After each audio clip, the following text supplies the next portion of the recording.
The first thing I remember is the sound of rain tapping against the buggy roof, while my new wife sat beside me with both hands folded so tightly in her lap that her knuckles had gone pale. We had been married less than an hour. The road home was soft with mud, the wheels sank deep at every turn, and the leather reins felt wet and heavy in my hands. I could hear people laughing in the wagons behind us, still carrying the warmth of the wedding meal, but beside me, there was only the quiet sound of her trying not to cry. I told myself those tears were natural. A young woman leaves one household and enters another, and that is no small thing. I told myself she was shy, just as my father had said. I told myself the silence between us would pass once the rain stopped, and the house became familiar.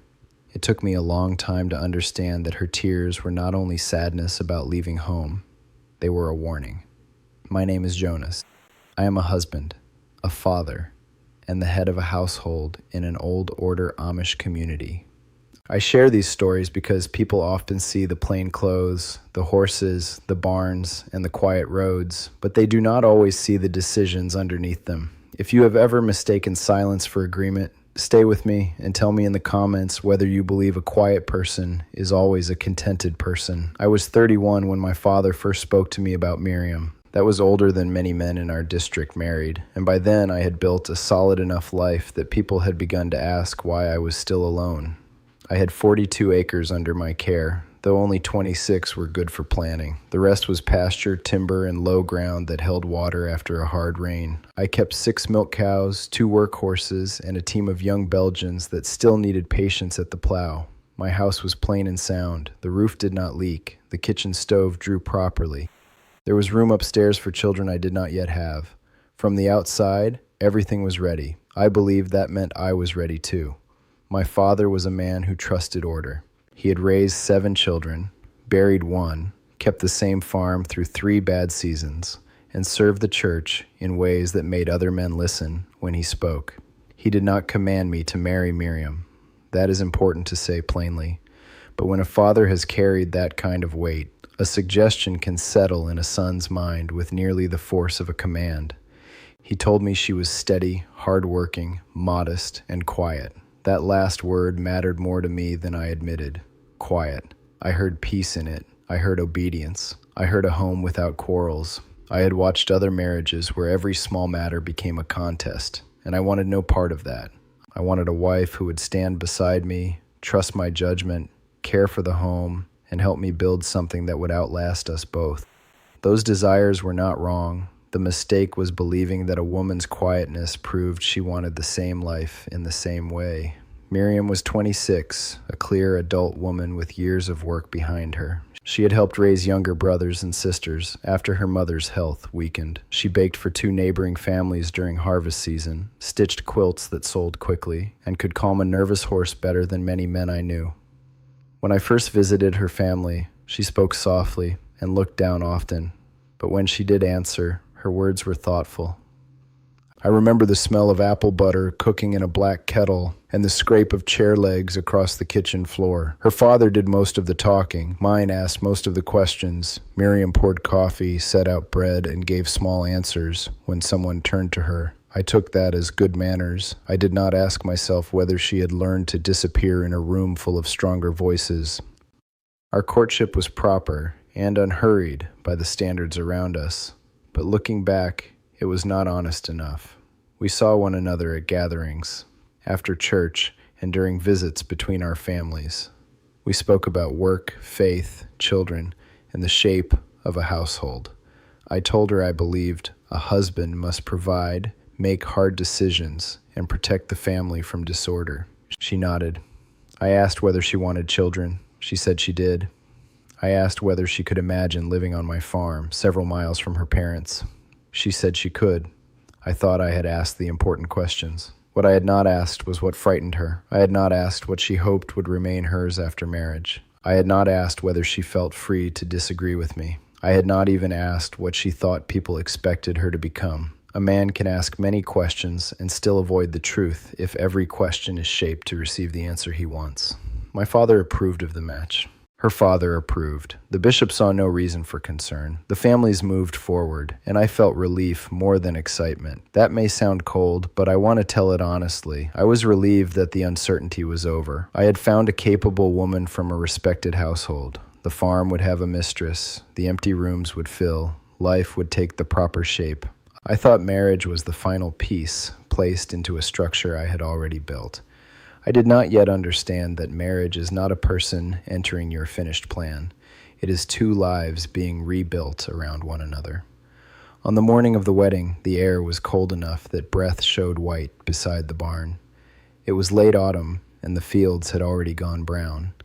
The service was held in a family home, benches set in long rows, men on one side and women on the other. There was the smell of wool coats drying near the stove, coffee simmering in the kitchen, and damp earth carried in on boots.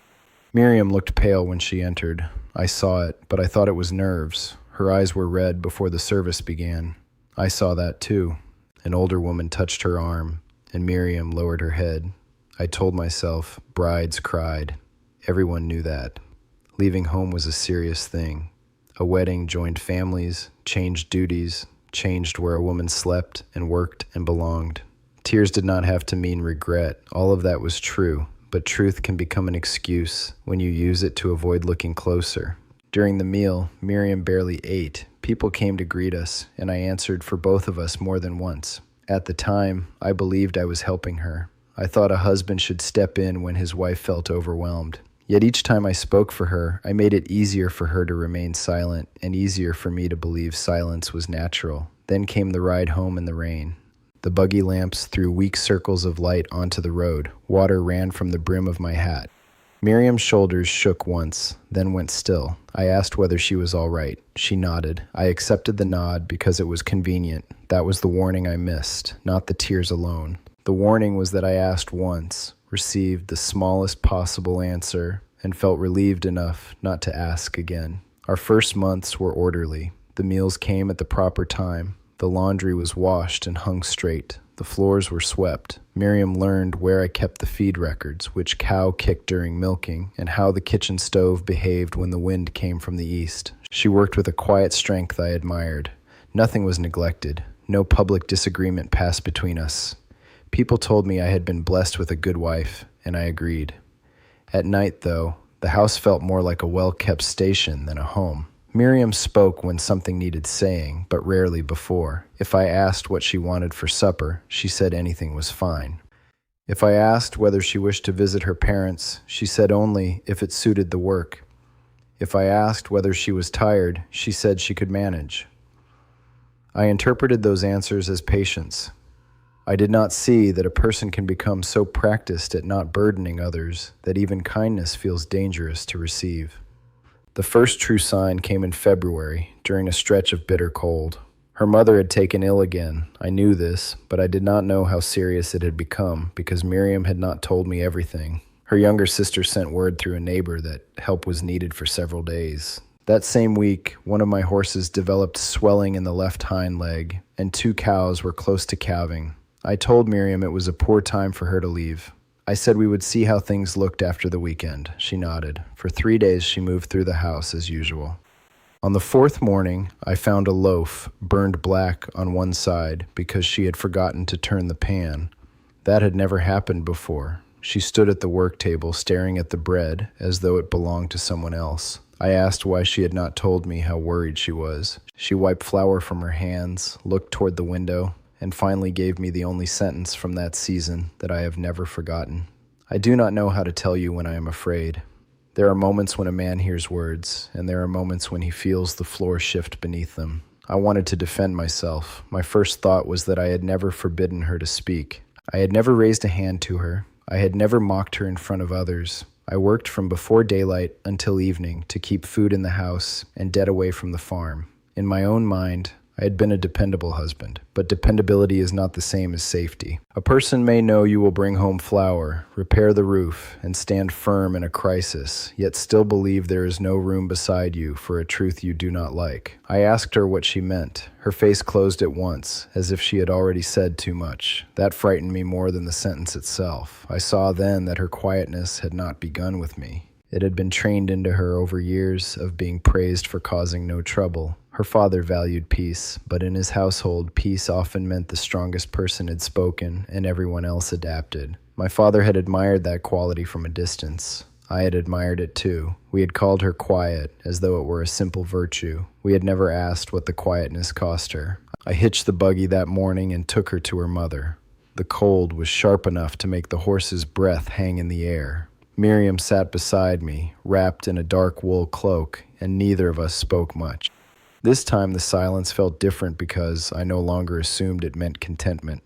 I understood that there were questions inside it, and perhaps anger, and perhaps grief, and perhaps things she had no words for yet.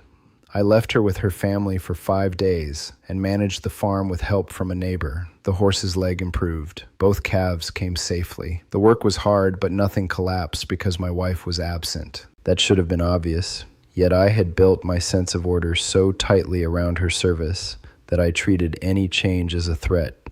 When she returned, I did not give a speech. I had no wise speech to give. I told her I had been wrong to decide before I understood.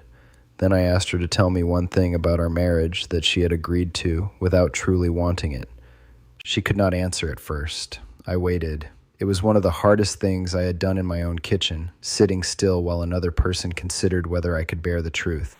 Eventually, she told me she had not wanted the wedding so soon. She had wanted more time after our courtship to prepare her mother, settle duties with her sisters, and understand what life on my farm would require. She had tried to raise the matter at home, but the plans had already gathered momentum. No one had threatened her. No one had forced her in the way outsiders sometimes imagine. It was subtler than that. Each respected person believed the match was good. Each practical concern had an answer. Each hesitation sounded small when spoken against the confidence of fathers, family, and church, so she had allowed the current to carry her. By the wedding morning, she was not crying because she believed I was cruel. She was crying because she had reached the end of every chance to say she was not ready, and she had not found the courage to stop what everyone else had already blessed. That truth humbled me. It also angered me, though not at first in the right direction. Part of me felt cheated. I had believed her vows came from the same certainty as mine. I wondered whether she had ever wanted me at all. I carried that hurt into the barn and worked until my shoulders burned, but as I forked hay into the manger, I began to see the pride inside my anger. I wanted her honesty only if it reassured me. I wanted truth that left my position untouched. Real truth does not promise that. It may reveal that you were loved imperfectly, chosen hesitantly, or followed because someone did not know how to resist you. A husband who asks for honesty must be prepared to hear something that wounds him without punishing the person who finally spoke. Over the next year, our marriage became less smooth and more real. That is the plainest way I can say it. Miriam began telling me when she disagreed. Sometimes her reasons were better than mine. Sometimes they were not. Sometimes we went to bed with a matter unsettled and returned to it the next morning. The house did not fall into disorder. The children we later welcomed did not suffer because their mother had an opinion.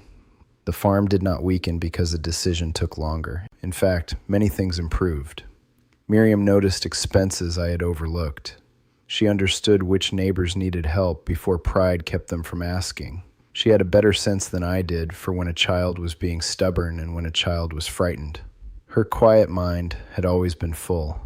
I had simply mistaken my lack of access for emptiness. I also had to change the way I led. I had once believed leadership meant reaching a decision quickly and carrying everyone through it. There are times when that is necessary. A storm does not wait for a family meeting. A sick animal cannot be treated by endless discussion. But most household decisions are not storms. They are seeds. Their effect grows slowly, and the person who has never heard will eventually stop offering what they know. I learned to ask Miriam what she thought before I announced what I had decided. I learned not to fill every pause. I learned that asking twice is sometimes an act of love, especially when the first answer is given out of habit. I learned to watch the hands as much as the face. Tight fingers, a folded cloth worked over and over, a meal left untouched, a gaze fixed on the floor. These can speak before words come. None of that made me weak. It made me responsible for more than obedience. Years later, when our oldest daughter reached the age when people began quietly noticing possible matches, I remembered the buggy ride in the rain. I remembered Miriam's pale knuckles and the relief I had felt when she nodded. I made a promise to myself that no plan involving my children would be carried forward, merely because all the adults around them believed it was sensible. Respect for parents matters, counsel matters, community wisdom matters. But a marriage cannot be built on the absence of refusal. It must include the presence of a willing voice. That lesson did not cause me to reject our traditions. It caused me to examine whether I was using tradition to avoid the slower work of knowing the people entrusted to me. There is a difference. Tradition can give a household shape, memory, and strength. But no tradition removes the need for a husband to listen or a father to see his child clearly. Miriam and I have now lived many years beyond that rainy wedding day. We have known good harvests and lean ones. We have buried people we loved. We have watched children grow tall enough to look us in the eye. There are evenings when she sits across from me at the kitchen table and speaks with a certainty that would have surprised the young man I was. Sometimes I smile at that, though I do not always tell her why. I once thought I wanted a quiet wife. What I truly wanted was peace. I had confused peace with the absence of challenge. Now I know peace is something stronger. It is the trust that allows a hard truth to be spoken without threatening the bond that holds two people together. The tears on our wedding day were a warning, but not a prophecy of failure. They warned me that I was beginning a marriage with a woman I had not yet learned to hear. The warning became a mercy because, in time, we faced it. Had I continued praising her silence, we might have lived side by side for decades with a clean house, obedient children, and a distance no visitor could see. A marriage can look orderly and still be lonely. A husband can provide everything measurable and still fail to make room for the heart of the person beside him. What I understand now is simple. Silence is not consent. Quietness is not peace. And leadership that cannot bear an honest answer is only control wearing respectable clothes. I do not say that to condemn my father or hers. They acted from what they believed was wisdom, just as I did. But each generation is responsible for examining the weight it passes forward. My father chose a quiet girl for me because he believed her quietness would make a strong home. He was partly right. Miriam did make our home strong, but not because she stayed quiet. Our home became strong when she learned she could speak and when I learned not to fear what she might say. If stories like this help you see the life beneath the plain surface, subscribe and join me for the next one. And tell me in the comments, have you ever realized too late that someone's silence was carrying more than you understood? New stories from Amish life are shared here every week.